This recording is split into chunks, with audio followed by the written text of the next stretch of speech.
Hello, welcome to Genius Mentors. NET और JRF के बारे में कंप्लीट इंफॉर्मेशन आज हम आपके लिए लेके आए हैं, जिसमें हम जो इसका एक्चुअल नोटिफिकेशन आता है उसी से चीज़ें उठाई गई हैं ताकि आप लोग भ्रमित ना हो, ताकि आप लोगों को कोई मिस इन्फॉर्मेशन ना जाए। तो सारी चीज़ें हमने इसके नोटिफिकेशन से ली हैं। इसके बारे में कंप्लीट इंफॉर्मेशन आपको दी जाएगी कि ये नेट कौन कंडक्ट कराता है, इसके लिए कौन कौन अप्लाई कर सकता है, इसके लिए क्या क्या चाहिए, वो सारी चीजें हम इसके बारे में डिस्कस करने वाले हैं। कौन कौन इसे अप्लाई कर सकता है, इसके फायदे क्या हैं, नेट किसको करना चाहिए किसको नहीं करना चाहिए, ये सारी चीजें आज हम इस प्लेटफॉर्म पे इसके बारे में बताएंगे ताकि आप सबको इसके बारे में पता लग सके। क्योंकि बहुत बार बहुत लोगों को इसमें बहुत सारे डाउट होते हैं कि हम नेट कर क्यों रहे हैं, नेट तो दे रहे हैं लेकिन क्यों कर रहे हैं पता नहीं उन्हें। नेट का यूज क्या है, नेट कौन कौन दे सकता है, क्या एज लिमिट है, क्या इसकी क्वालिफिकेशन चाहिए, ये सारी चीजें हम आज डिस्कस करेंगे और इसके नोटिफिकेशन के तहत हम डिस्कस करेंगे। जो इसका नोटिफिकेशन आता है, जो इसका ब्राउज़र आता है, उसी के हिसाब से हम डिस्कस करने वाले हैं। तो नेट एंड जेआरएफ क्या दोनों अलग अलग चीजें हैं या दोनों एक ही चीज है, इसको हम समझेंगे और एक एक चीज को समझते चलेंगे। सबसे पहले शुरुआत करते हैं, जब हम नेट की बात करते हैं, नेट मतलब नेशनल एलिजिबिलिटी टेस्ट, तो इसकी शुरुआत से अगर हम देखें, जब हम नेट की बात करते हैं तो हमें दो एग्जाम्स अलग अलग दिखाई देते हैं। एक जिसे हम CSIR नेट बोल रहे हैं और दूसरा जिसे हम UGC नेट बोलते हैं। क्या दोनों एक ही हैं या दोनों अलग अलग हैं? अब ये डिपेंड करता है कि आपके सब्जेक्ट्स क्या हैं। अगर आपने BSc की है, यानी कि अगर आप साइंस साइड से हैं, तो आप UGC नेट करेंगे कि CSIR नेट करेंगे, ये क्वेश्चन हमेशा बना रहता है। तो CSIR नेट जो है ये बेसिकली साइंस सब्जेक्ट्स के लिए है। तो जो भी BSc करके जा रहा है वो सब CSIR नेट में जा रहे हैं, उनके सब्जेक्ट्स उनको CSIR नेट में मिलेंगे, उनके सब्जेक्ट्स उनको CSIR नेट में मिलते हैं। इसकी वैलिडिटी होती है कुछ साल की, इसकी वैलिडिटी होती है। इनमें दोनों में थोड़ा अंतर है। हम आज जो डिस्कस करने वाले हैं वो बेसिकली हम UGC नेट के बारे में डिस्कस करने वाले हैं। तो BSc के अलावा जितने सब्जेक्ट्स बच गए, साइंस सब्जेक्ट्स के अलावा जितने भी सब्जेक्ट्स बच गए, वो सारे सब्जेक्ट्स, टोटल 81 सब्जेक्ट्स में हमें UGC नेट हमें देना पड़ता है। 81 सब्जेक्ट हैं जिसमें UGC नेट दिया जा सकता है। तो टोटल 81 सब्जेक्ट्स के लिए होता है। तो जितने भी साइंस हैं उसके अलावा जितने भी बच गए वो सब कहां आएंगे, वो सब UGC नेट में आएंगे, वो UGC नेट का पेपर देंगे। नेट है क्या चीज, उसको हम देखेंगे अब, ठीक है। तो सबसे पहले हमने ये समझा कि नेट दो अलग अलग उसमें होता है। जो साइंस सब्जेक्ट होते हैं वो कौन सा नेट देंगे, उसे हम CSIR नेट बोलते हैं, और जो बाकी बचे हुए सब्जेक्ट हैं उनके लिए UGC नेट होता है, जो कि 81 सब्जेक्ट्स में कंडक्ट कराया जाता है। अब ये नेट है क्या चीज, तो नेट को अगर हम समझें तो नेट क्या है, नेट एक क्वालिफाइंग एग्जाम है। किस चीज के लिए, असिस्टेंट प्रोफेसर के लिए। अगर आपको कहीं पे भी असिस्टेंट प्रोफेसर लगना है तो मिनिमम आपके पास क्वालिफिकेशन एक नेट की होनी चाहिए। ये नेट क्या है उसको भी समझते हैं, लेकिन उससे पहले इसकी एक बेसिक सी इंफॉर्मेशन हम लेते हैं कि ये UGC नेट जब हम करा रहे हैं तो ये नेट को कंडक्ट कौन कराता है, इस एग्जाम को कंडक्ट कौन कराता है। ये जो एग्जाम हमने बोला UGC नेट, इसको कंडक्ट कराने वाली एजेंसी कौन सी है, तो इसको कंडक्ट कराया जाता है NTA के द्वारा, नेशनल टेस्टिंग एजेंसी के द्वारा। ये नेशनल टेस्टिंग एजेंसी रिसेंटली अगर हम देखें 2-3 साल पहले ही हमारी मिनिस्ट्री ऑफ एजुकेशन के अंतर्गत बनाई गई है। मिनिस्ट्री ऑफ एजुकेशन के अंतर्गत नेशनल टेस्टिंग एजेंसी है। ये नेशनल टेस्टिंग एजेंसी बहुत सारे एग्जाम कंडक्ट कराती है। उन एग्जाम्स में से एक एग्जाम है UGC नेट, जिसको ये NTA कंडक्ट कराती है। इससे पहले जब तक ये नेशनल टेस्टिंग एजेंसी नहीं बनी थी, इससे पहले इस एग्जाम को CBSE कंडक्ट कराती थी। CBSE करा रही है, यहां पे NTA करा रही है, तो UGC का क्या रोल है, यूनिवर्सिटी ग्रांट्स कमीशन का क्या रोल है, UGC का इस नेट में क्या रोल है। तो UGC इसमें क्या कर रही है, UGC इसमें सिर्फ और सिर्फ एक कोऑर्डिनेटिंग बॉडी है। किस एग्जाम को कोऑर्डिनेट करती है, UGC। तो UGC का काम क्या है, कोऑर्डिनेटिंग बॉडी है वो, तो इसीलिए हम इसको UGC नेट बोलते हैं। UGC कोऑर्डिनेट कराती है, लेकिन टेस्ट लेने वाली एजेंसी हमारी NTA है, ये हमारी एनटीए है, नेशनल टेस्टिंग एजेंसी है। तो ये समझा, नेट का जो एग्जाम है वो एनटीए के द्वारा लिया जाता है, जो कि पहले सीबीएसई के द्वारा लिया जाता था। अब ये नेट क्या है, हमें क्यों चाहिए, क्या है नेट? नेट क्या है? नेट एक एलिजिबिलिटी कंडीशन है। इसको हमने बोला भी, इसकी फुल फॉर्म भी हमारी क्या है? National eligibility test. लेकिन किस चीज के लिए एलिजिबिलिटी टेस्ट है? किस चीज की एलिजिबिलिटी प्रूव होती है इससे हमारी असिस्टेंट प्रोफेसर की एलिजिबिलिटी प्रूव होती है कि हम असिस्टेंट प्रोफेसर बनने के लायक हैं। असिस्टेंट प्रोफेसर के लिए हमारी एलिजिबिलिटी कंडीशंस है। ये सर्टिफिकेट के बिना असिस्टेंट प्रोफेसर नहीं लगाया जा सकता। कुछ एग्जाम्पशंस हैं जो गवर्नमेंट दे सकती है, अलग अलग टाइम पे अलग अलग जगह पे सरकार जो है अलग एग्जाम्पशंस देती रहती है। लेकिन फिलहाल इन जनरल अगर हम बात करें तो असिस्टेंट प्रोफेसर बनने के लिए हमें मिनिमम नेट की क्वालिफिकेशन चाहिए होती है, नेशनल एलिजिबिलिटी टेस्ट चाहिए होता है। प्लस आजकल अगर हम देखें, अगर हमें पीएचडी करनी है तो भी कई यूनिवर्सिटीज नेट की क्वालिफिकेशन को मैंडेटरी किया हुआ है। नेट के लिए भी पीएचडी मैंडेटरी है। अब नेट क्या है, पीएचडी या जेआरएफ क्या है, इन दोनों को हम समझते हैं। तो नेट हमने समझा किस चीज के लिए चाहिए? बेसिकली नेट असिस्टेंट प्रोफेसर के लिए बनने के लिए चाहिए। लेकिन क्या अगर हमारा नेट क्लियर हो जाए तो क्या हम सीधे असिस्टेंट प्रोफेसर बन जाते हैं? इस सवाल का जवाब भी आज लास्ट में देंगे। इस सवाल का जवाब भी आज के सेशन में हम रखेंगे कि अगर हमारा नेट क्लियर हो गया तो क्या हम डायरेक्ट असिस्टेंट प्रोफेसर कहीं लग जाते हैं? इस सवाल का जवाब भी कहीं ना कहीं हम आज ढूंढने की कोशिश करेंगे। तो अब हम थोड़ा सा एक अंतर समझते हैं कि जब यहां पे ये एग्जाम हो रहा है, ये दो चीजों के लिए होता है, एक नेट के लिए और एक जेआरएफ के लिए। जेआरएफ का फुल फॉर्म क्या है? Junior research fellowship. ये जो एग्जाम है ये दो चीजों के लिए होता है। एक तो हमारा नेट के लिए, यानी कि नेशनल एलिजिबिलिटी टेस्ट तो है ही, साथ में जेआरएफ भी होता है। क्या इन दोनों के लिए एग्जाम अलग अलग होता है? क्या दोनों के लिए एग्जाम अलग अलग होता है? नहीं, दोनों का एग्जाम एक ही होता है। एक ही एग्जाम में बैठते हैं, सेम एक ही एग्जाम होता है। उसमें कुछ परसेंटेज तक अगर आप आए तो आप नेट क्वालिफाई माने जाएंगे, और उससे थोड़े से ऊपर भी परसेंटेज में अगर आप आए, यानी कि इसकी कट ऑफ अलग रहेगी, इसकी कट ऑफ अलग रहेगी। दोनों का एक ही एग्जाम होता है, एक ही रिजल्ट आता है। उसी रिजल्ट में एक कट ऑफ तक के नेट माने जाते हैं, उससे थोड़ी सी ऊपर की कट ऑफ के जेआरएफ क्वालिफाई माने जाते हैं। अब ये जेआरएफ क्या है? नेट तो हमने बोला कि असिस्टेंट प्रोफेसर के लिए चाहिए, जेआरएफ किस लिए चाहिए? जेआरएफ किस लिए चाहिए? अब कुछ लोग क्या करते हैं, कुछ लोग रिसर्च के फील्ड में जाना चाहते हैं, कुछ लोग पीएचडी करना चाह रहे हैं, रिसर्च करना चाह रहे हैं। तो पीएचडी के टाइम पे सरकार अपनी तरफ से कुछ स्टाइफंड देती है। सरकार अपनी तरफ से, गवर्नमेंट क्या देती है? स्टाइफंड देती है। किसको? पीएचडी स्कॉलर्स को। जितने भी पीएचडी स्कॉलर्स हैं उनको कुछ स्टाइफंड मिलता है। लेकिन किन बच्चों को मिलता है? जिनका जेआरएफ क्लियर होता है। क्या चीज? जेआरएफ क्लियर होता है।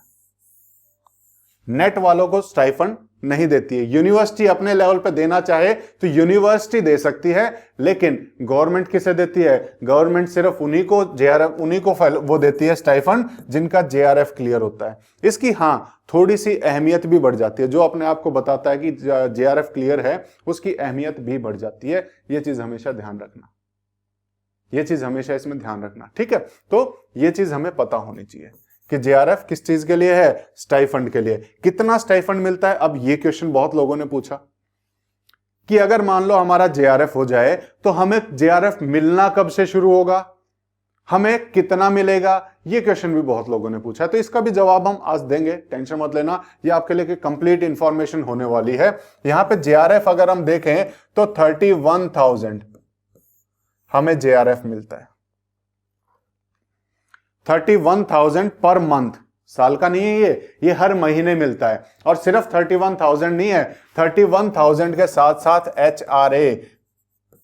एचआरए भी मिलता है। कुल मिला के अगर हम देखें तो 33 से 35 हजार के आसपास हमारा ये यहां पे हर महीने इसमें बनता है। लेकिन सिर्फ उनको मिलेगा जिन्होंने जेआरएफ क्वालिफाई किया है और उसके बाद वो पीएचडी कर रहे हैं। ऐसा नहीं है कि आप जेआरएफ क्वालिफाई करके बैठ गए और कर कुछ नहीं रहे हैं। अगर आप रिसर्च कर रहे हैं, सिर्फ पीएचडी नहीं, अगर आप रिसर्च भी कर रहे हैं, जेआरएफ किया उसके बाद आप कहीं रिसर्च में लगे हुए हैं तो उस रिसर्च के लिए स्टाइफंड मिलता है, ये ध्यान रखना। ऐसा नहीं है कि जेआरएफ क्वालिफाई किया, आपने कहीं एडमिशन नहीं लिया, घर में बैठे हुए हैं ये सोच के कि जेआरएफ के पैसे आ जाएंगे, नहीं, ऐसा नहीं होता है।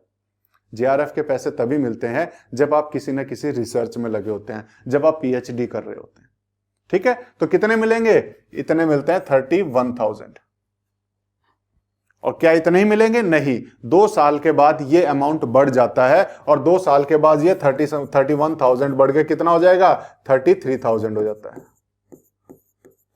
ठीक है, 2 साल के बाद ये अमाउंट हमारा बढ़ जाता है, ये ध्यान रखना इसमें। ठीक है, ये सेम नहीं रहेगा, 2 साल के बाद थोड़ा सा अमाउंट बढ़ जाएगा, क्योंकि जूनियर रिसर्च फेलोशिप को हम नाम बदल के कर देते हैं सीनियर रिसर्च फेलोशिप। ठीक है, ये चीजें पता रहेंगी। किस लिए होता है नेट और जेआरएफ में क्या अंतर है ये पता लगा, और दोनों एक ही एग्जाम होते हैं ये भी हमें पता लगा। अब हम आगे चलते हैं और देखते हैं कि ये नेट का और जेआरएफ का एग्जाम कौन दे सकता है, क्या क्वालिफिकेशन मिनिमम चाहिए। मिनिमम इसके लिए जो क्वालिफिकेशन है वो है आपकी मास्टर्स डिग्री जो है आपकी मिनिमम क्वालिफिकेशन है। एमए, एमकॉम, एमएससी, इसकी मिनिमम क्वालिफिकेशन। लेकिन क्या ये मिनिमम क्वालिफिकेशन जब हम एग्जाम दे रहे हैं उस टाइम पे हमारे पास होनी चाहिए? नहीं, ऐसा कोई जरूरी नहीं। ये पूरा पैराग्राफ नहीं पढ़ेंगे, ये पूरा पैराग्राफ पढ़ने की जरूरत नहीं है। ठीक है, मैं आपको जो मेन चीजें हैं वो बताते रहूंगा, ये आपकी नोटिफिकेशन में इतने बड़े पैराग्राफ आते हैं। ठीक है, ये क्या है? मास्टर्स हमें चाहिए, एमए, एमकॉम या एमएससी चाहिए, लेकिन कब? हमारा जिस दिन रिजल्ट आता है। मान लो आज आप अपियर होना चाहते हैं और आपके पास एमए की डिग्री नहीं है, या फिर आपने एमए में एडमिशन ही नहीं लिया हुआ, तो क्या आप अपियर नहीं हो सकते? अपियर होने के लिए डिग्री की रिक्वायरमेंट नहीं है। इस एग्जाम में अपियर होने के लिए डिग्री की कोई रिक्वायरमेंट नहीं है। आपको एमए, एमकॉम, एमएससी किसी डिग्री की रिक्वायरमेंट नहीं है अगर आपको अपियर होना है। अपियर होने के लिए रिक्वायरमेंट नहीं है। इसके लिए क्या जरूरी है कि विद इन 2 ईयर्स, जिस दिन मान लो कि दिसंबर 2020 में या 2021 में इसका रिजल्ट आता है, मान लो कि दिसंबर 2021 में नेट का रिजल्ट आया और आप क्वालिफाई हो गए, तो इसके 2 साल के अंदर अंदर यानी कि दिसंबर 2023 तक आपके पास मास्टर्स डिग्री होनी चाहिए। आपने एग्जाम दिया, आप पास हो गए, पास होने के बाद जिस दिन रिजल्ट आता है उसके 2 साल के अंदर अंदर यानी कि दिसंबर 2021 में अगर रिजल्ट आया है तो दिसंबर 2023 तक आपके पास, आपके हाथ में आपकी मास्टर्स डिग्री होनी चाहिए। तभी आपका ये नेट या जेआरएफ वैलिड माना जाएगा, नहीं तो वैलिड नहीं माना जाएगा। तो इसकी वैलिड होने के लिए जिस दिन आप एग्जाम देते हैं उसके 2 साल के अंदर अंदर आपके पास डिग्री होनी चाहिए। पहले है कोई बात नहीं, आपके पास पहले से है कोई बात नहीं, लेकिन अगर नहीं भी है, आपने अभी अभी ग्रेजुएशन किया है, तब भी आप नेट का एग्जाम दे सकते हैं, तब भी दे सकते हैं। और देने के बाद लेकिन कंडीशन क्या है कि 2 साल के अंतर्गत, 2 साल के अंदर अंदर आपके पास ये डिग्री होनी चाहिए, तभी आपका वो नेट वैलिड माना जाएगा, नहीं तो वो इनवैलिड हो जाएगा। क्लियर है ये चीजें? बिल्कुल क्लियर होनी चाहिए। चलो अब हम आगे देखते हैं कि इसके आगे एज लिमिट क्या है, हम कब तक इसके लिए अप्लाई कर सकते हैं, हम कितनी बार इसके लिए अप्लाई कर सकते हैं, नंबर ऑफ अटेम्प्ट्स कितने हैं और किस एज तक हम अप्लाई कर सकते हैं। तो इसके लिए एक चीज हमेशा दिमाग में रखना कि जब आप नेट के लिए अप्लाई कर रहे हैं, सिर्फ और सिर्फ नेट के लिए अप्लाई कर रहे हैं, यानी सिर्फ और सिर्फ असिस्टेंट प्रोफेसर के लिए अप्लाई कर रहे हैं, तो इसके लिए कोई एज लिमिट नहीं है। आप चाहे 60 साल, 70 साल, 80 साल, 90 साल, कितने भी साल के हों, आप ये नेट का एग्जाम दे सकते हैं। शर्त क्या है? 2 साल के अंदर अंदर आपके पास क्या होनी चाहिए? मास्टर्स डिग्री होनी चाहिए, बस 2 साल के अंदर अंदर मास्टर्स डिग्री होनी चाहिए। तो इसके लिए नेट के लिए कोई भी अगर हम देखें एज की कोई क्वालिफिकेशन नहीं है, कितनी भी एज हो कोई फर्क नहीं पड़ता। जब एज की कोई क्वालिफिकेशन नहीं है तो क्या नंबर ऑफ अटेम्प्ट्स पे फर्क पड़ेगा? नहीं, नंबर ऑफ अटेम्प्ट्स भी आपके पास एनी नंबर ऑफ टाइम आप इसको अटेम्प्ट कर सकते हैं, अनलिमिटेड चांस होते हैं आपके पास इसको अटेम्प्ट करने के। मैं आपको CSIR नेट की नहीं, UGC नेट की जानकारी दे रहा हूं सारी। तो कितने अटेम्प्ट्स, कितने भी आप अटेम्प्ट कर सकते हैं, कोई इसमें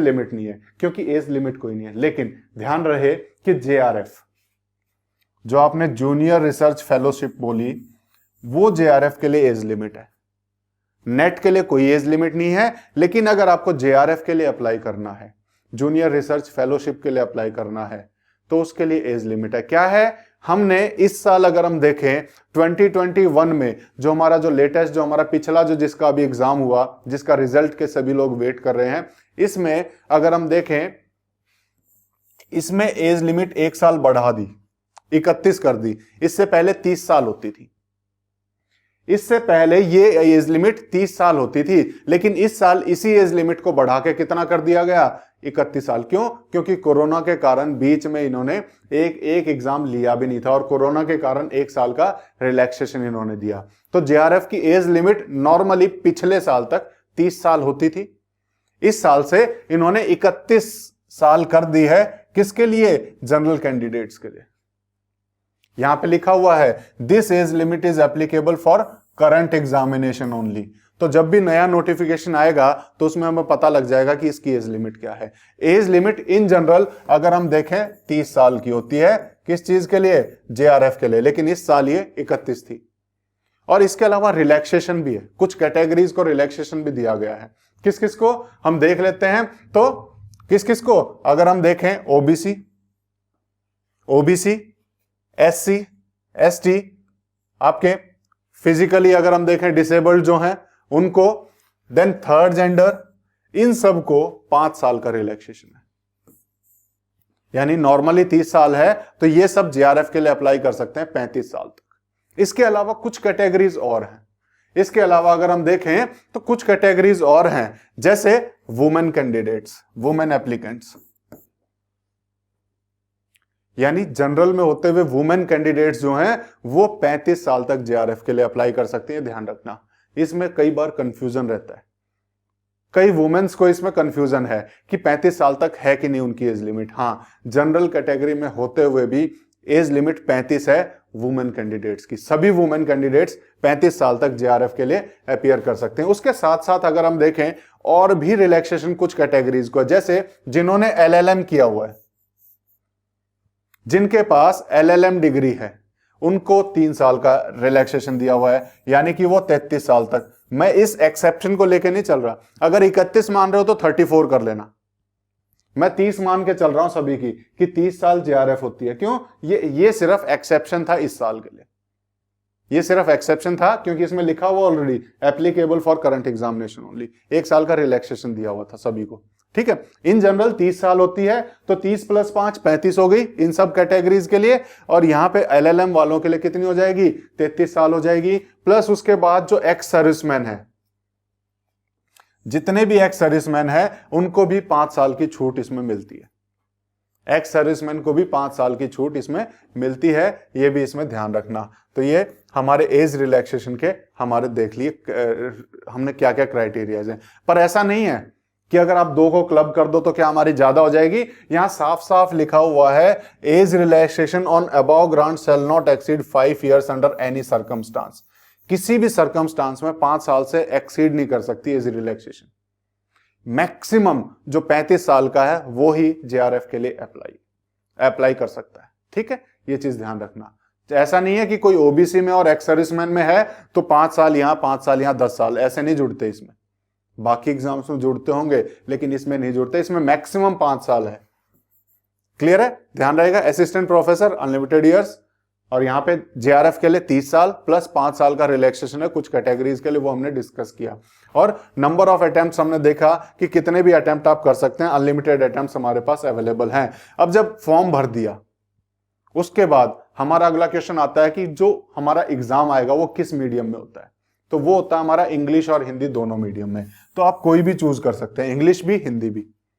अब दूसरा क्वेश्चन कि ये किस तरह का एग्जाम होता है, कंप्यूटर बेस्ड होता है या नॉर्मल होता है। तो ये कंप्यूटर बेस्ड होता है, सीबीटी होता है, कंप्यूटर बेस्ड टेस्ट होता है, ऑनलाइन एग्जाम होता है। जाके सेंटर पे आपको ऑनलाइन एग्जाम देना पड़ता है, कंप्यूटर पे एग्जाम देना पड़ता है।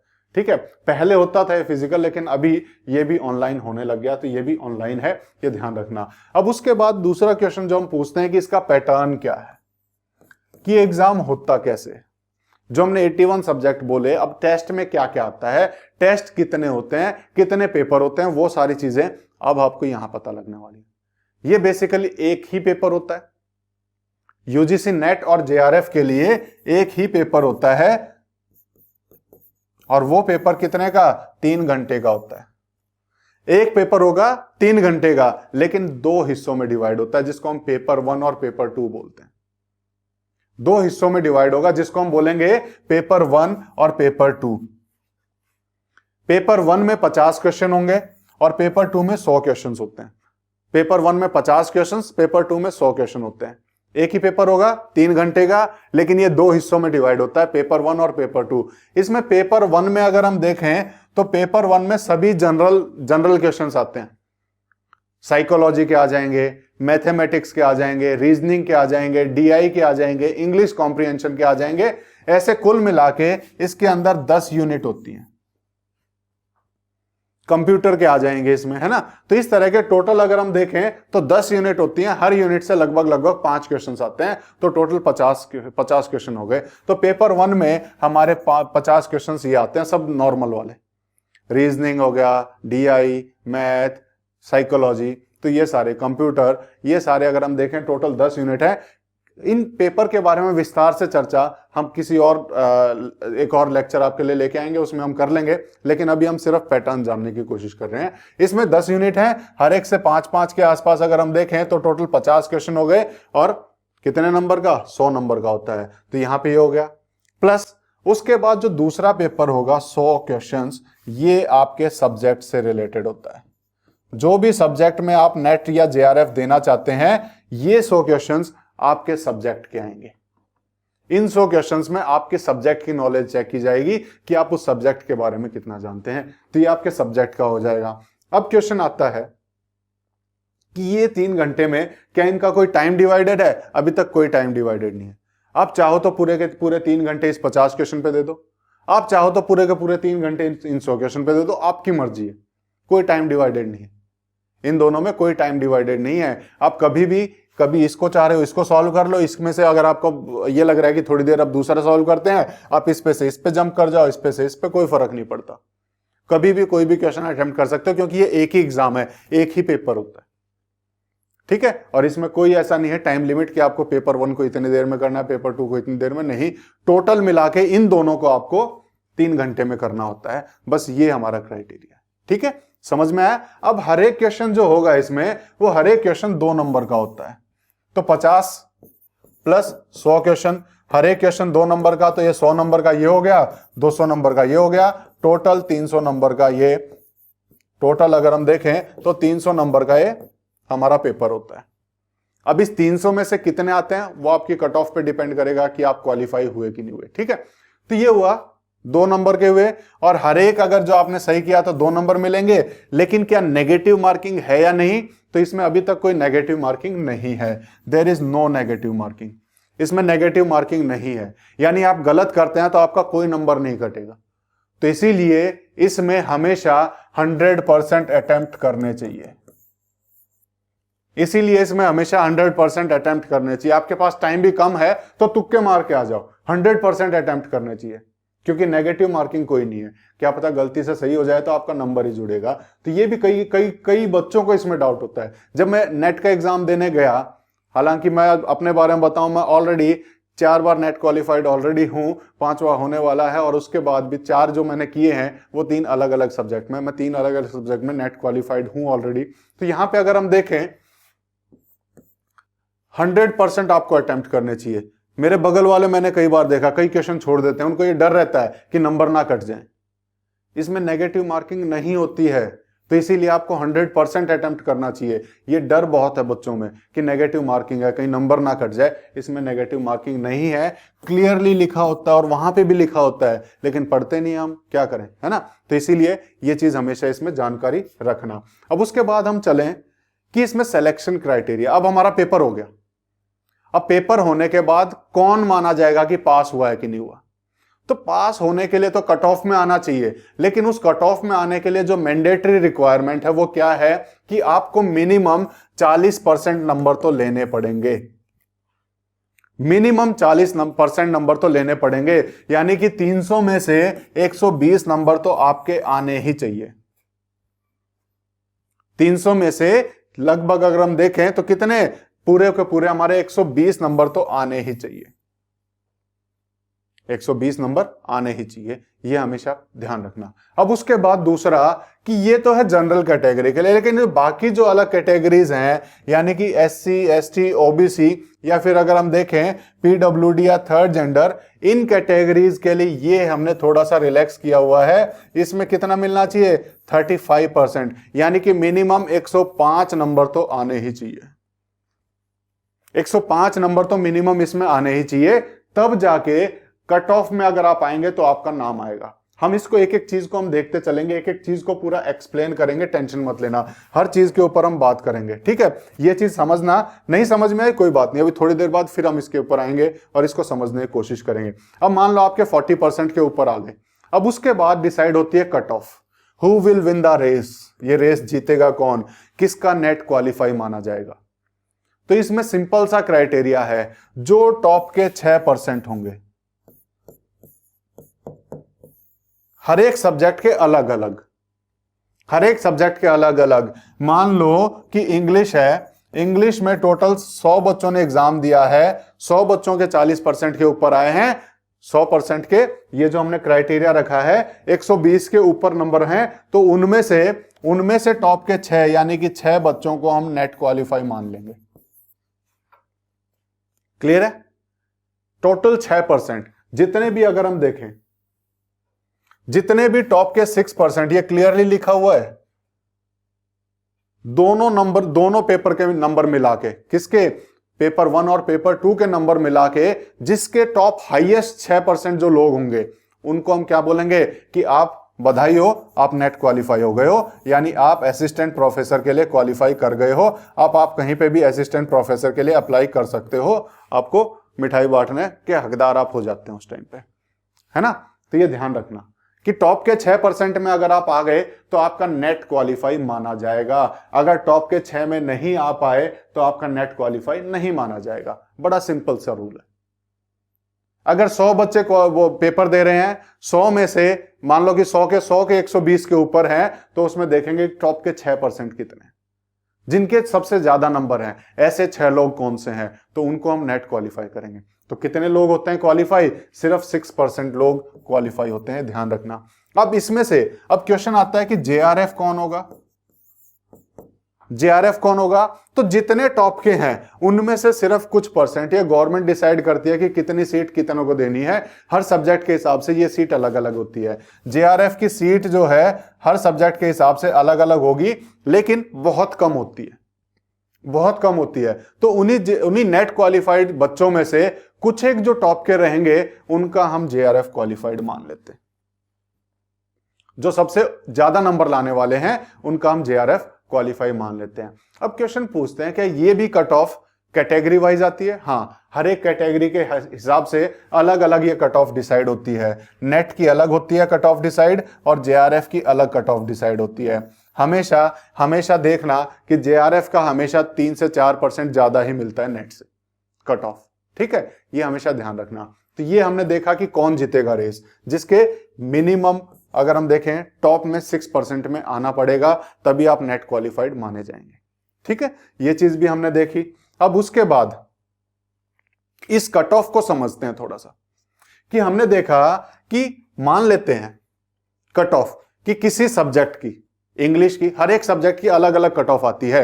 इंग्लिश के अलग होगी, साइकोलॉजी अलग होगी, पॉलिटिकल साइंस अलग होगी, पब एड अलग होगी, इकोनॉमिक्स अलग होगी, हिस्ट्री अलग होगी, और एजुकेशन अलग हुई। हर सब्जेक्ट की अलग अलग कट ऑफ होती है। मान लो कि कट ऑफ आपकी नेट की 55% पे डिसाइड हो गई, कि किसी सब्जेक्ट की कट ऑफ 55% पे डिसाइड हो गई, और उसी सब्जेक्ट की JRF की कट ऑफ उससे थोड़ा सा ऊपर रहेगी, तो JRF मान लो 58% पे कट ऑफ डिसाइड हो गई है। अब यहां पे दो तरह के बच्चे आएंगे, एक जिन्होंने सिर्फ नेट के लिए अप्लाई किया है, गलती से वो JRF को टिक करना भूल गए हैं, या फिर उनकी एज लिमिट हो गई है, यानी कि जेआरएफ के लिए अब वो अप्लाई नहीं कर सकते हैं, अब सिर्फ नेट के लिए कर सकते हैं। तो इसमें दो कैटेगरी के लोग मिलेंगे, एक जिन्होंने सिर्फ नेट के लिए अप्लाई किया है, एक वो लोग जिन्होंने नेट और जेआरएफ दोनों के लिए अप्लाई किया है। जेआरएफ के लिए जब आप अप्लाई कर रहे हैं तो अलग से कोई फीस नहीं होती है, इसकी अलग से कोई भी फीस नहीं होती है, ये ध्यान रखना। जब भी आप जेआरएफ के लिए अप्लाई कर रहे हैं इसके लिए कोई अलग से फीस नहीं भरने की, पे करनी है। जब आप नेट के लिए अप्लाई कर रहे हैं उसके साथ जेआरएफ के लिए आप फ्री में ही ऐसे ही अप्लाई कर सकते हैं, ठीक है, ये चीज ध्यान रखना। अब यहां पे हम कंडीशन ले लेते हैं कि मान लो कि कट ऑफ गई है 55%, कट ऑफ गई है 55%। तो अगर किसी के 56% है और उसने सिर्फ नेट के लिए अप्लाई किया है तो उसका क्या क्लियर माना जाएगा? तो बिल्कुल सही है, नेट का कट ऑफ है 55, उससे ज्यादा है और सिर्फ नेट के लिए अप्लाई किया है तो ये तो माना जाएगा। क्या जेआरएफ उसका क्लियर माना जाएगा? सबसे पहली चीज तो ये देखते हैं कि जेआरएफ के लिए उसने अप्लाई किया है कि नहीं किया। जब जेआरएफ के लिए अप्लाई किया ही नहीं है तो जेआरएफ क्यों माना जाएगा इसका?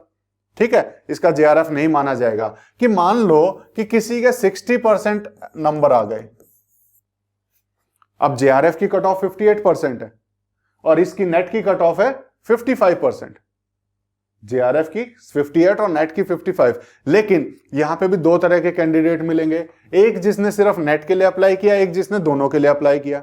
अब जिसने सिर्फ नेट के लिए अप्लाई किया है उसका जेआरएफ क्लियर नहीं माना जाएगा, बेशक से वो कट ऑफ से ऊपर है, क्योंकि उसने अप्लाई नहीं किया। तो इसलिए फॉर्म भरते टाइम ये ध्यान रखना कि इसके लिए अप्लाई करना भी जरूरी है। और दूसरे जिसने दोनों के लिए अप्लाई किया है तो बधाई हो, उसका नेट भी क्लियर माना जाएगा और जेआरएफ भी क्लियर माना जाएगा। क्यों? दोनों कट ऑफ से उसके ज्यादा नंबर है, दोनों कट ऑफ से उसके ज्यादा नंबर है, ठीक है।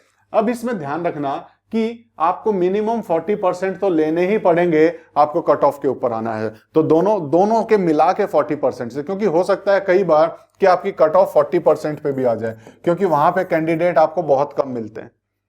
तो वहां पे कैंडिडेट कम है तो हो सकता है कि 40% पे भी कट ऑफ आने के चांसेस हो जाते हैं कई बार। तो इसीलिए मिनिमम 40% तो रहेगी ही रहेगी कट ऑफ, और रिजर्व्ड कैटेगरी के लिए मिनिमम 35% तो कट ऑफ रहेगी। ये ध्यान रखना कि यहाँ पे मिनिमम इतने नंबर तो आपको लाने ही हैं, उसके बाद ऊपर आप जितने ला रहे हैं वो कट ऑफ के ऊपर अगर आप आ पा रहे हैं तो आपकी किस्मत है, ठीक है, और आपकी मेहनत है कि आप कितनी मेहनत कर रहे हैं उसके लिए, ठीक है। ये चीजें हमने देखी कि कैसे कट ऑफ होता है। अब अगला क्वेश्चन बहुत बड़ा डाउट जो है लोगों को कि अगर हमने मान लो नेट क्लियर कर लिया तो अब बताओ हमें किस यूनिवर्सिटी में ज्वाइन करना है, किस कॉलेज में ज्वाइन करना है, क्या हम असिस्टेंट प्रोफेसर बन गए? नहीं, नेट सिर्फ एक क्वालिफाइंग एग्जाम है। उसके बाद जिसका नेट क्लियर है वो ही असिस्टेंट प्रोफेसर की पोस्ट के लिए अप्लाई कर सकता है। ये सिर्फ उसके लिए एक कंडीशन है। ऐसा नहीं है कि आप नेट क्वालिफाई हो गए तो आप असिस्टेंट प्रोफेसर बन गए, ऐसा बिल्कुल भी नहीं है, ध्यान रखना। तो यहां पे जिसने भी नेट क्वालिफाई किया हुआ है या जिसने भी जेआरएफ क्वालिफाई किया हुआ है, उसके बाद वो वैकेंसी की वेट करेगा कि कब किसी असिस्टेंट प्रोफेसर की वैकेंसी निकलेगी किसी कॉलेज या यूनिवर्सिटी में, और उसके बाद क्या करेगा, वो उसका फॉर्म भरेगा, और फॉर्म भरने के बाद वो कॉलेज या यूनिवर्सिटी फिर से उसका एग्जाम कंडक्ट करेगी असिस्टेंट प्रोफेसर के लिए। उसको उस एग्जाम में क्वालिफाई होने के बाद फिर इंटरव्यू के लिए जाना पड़ेगा, और इंटरव्यू होने के बाद उसका सिलेक्शन होगा। जब वो इतनी सारी चीजें क्लियर करेगा तब जाके उसका सिलेक्शन होगा। तो नेट की तैयारी करने के बाद भूल मत जाना कि हमें आगे नहीं पढ़ना है, आगे पढ़ते रहना पड़ेगा जब तक कि आप आगे अपनी अगली सफलता पा नहीं लेते। तो ये हमने नेट के बारे में सारी चीजें जानी, जितना हो सकता था वो हमने आपको बताने की कोशिश की। फिर भी मेरे से कोई पॉइंट रह गया हो या आपके दिमाग में कोई भी डाउट हो तो आप हमसे हमारे कमेंट बॉक्स में पूछ सकते हैं, हम रिप्लाई जरूर करेंगे। तो अगर आपको कोई भी डाउट अभी भी इसमें है कि क्या क्या इसमें चाहिए, कौन अप्लाई कर सकता है, कौन नहीं कर सकता है, या किसी भी तरह का नेट को लेके आपका किसी भी तरह का जनरल डाउट अगर कोई भी है तो हम उसे रिप्लाई करेंगे। हमें कमेंट बॉक्स में रिप्लाई जरूर करें। कमेंट बॉक्स में हमारे लिए जरूर कुछ ना कुछ ऐसा लिखें जो भी आपके मन में डाउट है, उसका हम रिप्लाई जरूर देने की कोशिश करेंगे। तो कैसी लगी हमारी वीडियोस ये हमें जरूर बताना, और उसके साथ साथ अगर आपको ये वीडियो अच्छी लगी हो तो लाइक, शेयर और सब्सक्राइब करना ना भूलना। हम यहाँ आपसे विदा लेते हैं। अगले लेक्चर में, अगले सेशन में फिर से आएंगे और इसके बारे में फिर से विस्तार में चर्चा करेंगे कि पेपर 1 में क्या क्या सब्जेक्ट आते हैं, उसकी तैयारी कैसे की जाए, पेपर 2 के लिए क्या अप्रोच रखें हम। जैसे मैं कुछ सब्जेक्ट की बताऊंगा, लेकिन सभी सब्जेक्ट के लिए वो एक कॉमन सी अप्रोच है, कैसे उसको टैकल करें, वो सारी चीजें हम किसी और सेशन में, किसी और लेक्चर में डिस्कस करेंगे। तो हम यहाँ आपसे विदा लेते हैं। Thank you, take care, bye bye.